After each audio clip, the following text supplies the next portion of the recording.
కూలీ నాలు చేసుకుని బ్రతికే వారిని రియాజ్కు పంపిస్తామని చెప్పి మోసం చేయడమే కాకుండా తమ డబ్బు వెనక్కి ఇవ్వాలని అడిగేందుకు వస్తే ఏకంగా బాధితులపైనే దాడికి పాల్పడ్డాడు పొద్దుటూరుకు చెందిన ఏజెంట్ కోగటం బాబు పీర్. బాధితులు తెలిపిన వివరాల మేరకు మైదకూరు నియోజకవర్గం వనిపేట గ్రామానికి చెందిన ఖలీలుల్లా, ప్రొద్దుటూరుకు చెందిన గల్ఫ్ ఏజెంట్ కోగటం బాబు పీర్ వద్దకు వచ్చి మా కుటుంబం ఆర్థికంగా ఇబ్బందులో ఉందని తనను రియాజ్కు పంపించి అక్కడ ఏదైనా పని కల్పించాలని కోరారు. దీంతో అతను మొదట రియాజ్కు పంపిస్తామని ఎయిర్పోర్ట్లో 8 గంటల పని అని చెప్పి భోజనం ఇతర వస్తువులు వారే చూసుకుంటారని నమ్మబలికాడు. అతను రియాజ్కు వెళ్లేందుకు ఫోన్ పే ద్వారా ₹1,00,000 పైగా డబ్బులను బాధితుల నుంచి వేయించుకున్నాడు.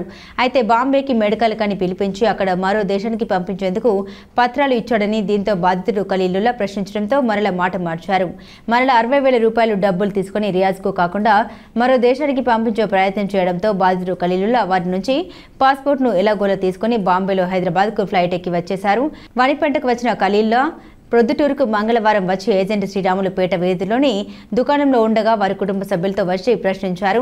తమను మోసం చేసి తీసుకున్న డబ్బును వెనక్కి ఇవ్వాలని బాధితుడు ప్రశ్నిస్తే ఏజెంట్ అతనిపై వారి కుటుంబ సభ్యులపై దాడికి ప్రయత్నించారు. ₹1 కూడా డబ్బు ఇవ్వనని ఏం చేసుకుంటావో చేసుకోపో అంటూ వారిని రోడ్డుపైకి దుబ్బేశాడు. దీంతో బాధితుడు సమీపంలో ఉన్న ప్రెస్ క్లబ్కు వచ్చి తనకు జరిగిన అన్యాయాన్ని వివరించారు. తనకు న్యాయం చేయాలని తన తల్లి అనారోగ్యంగా ఉందని ఏజెంట్ తీసుకున్న డబ్బును వెనక్కి ఇప్పించాలని వేడుకున్నారు. జిల్లా ఎస్పీ తనకు న్యాయం చేయాలని తనలా ఇంకొకరు మోసపోకుండా ఇలాంటి దొంగ ఏజెంట్లపై కఠిన చర్యలు తీసుకోవాలని వేడుకున్నారు.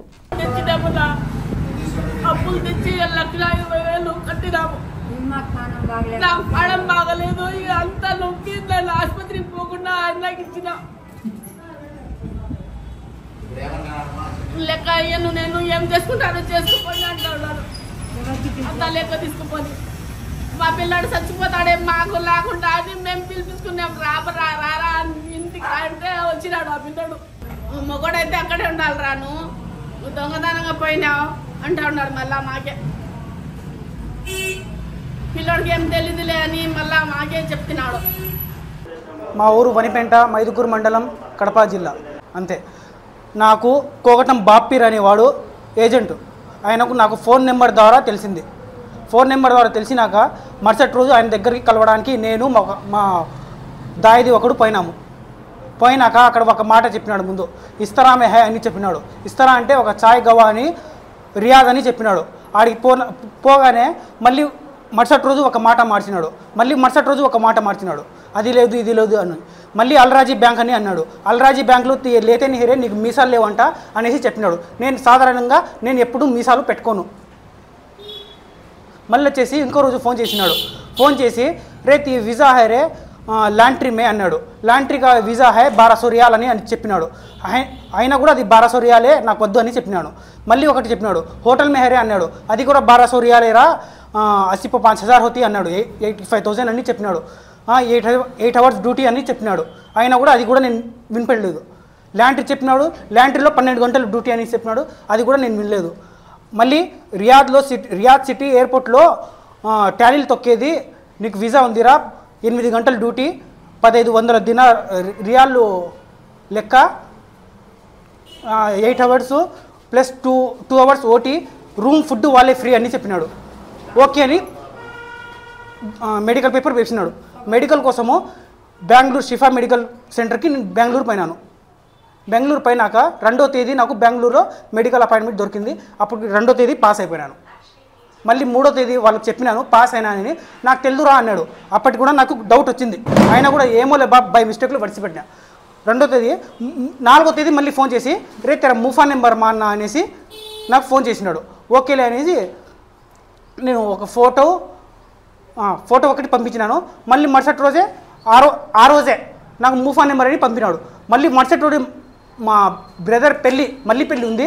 అయినా కూడా అది చూసుకోకుండా రాత్రే మళ్ళీ నేను బెంగళూరు పోయినాను ఫింగర్ ప్రింట్ వేయడానికి.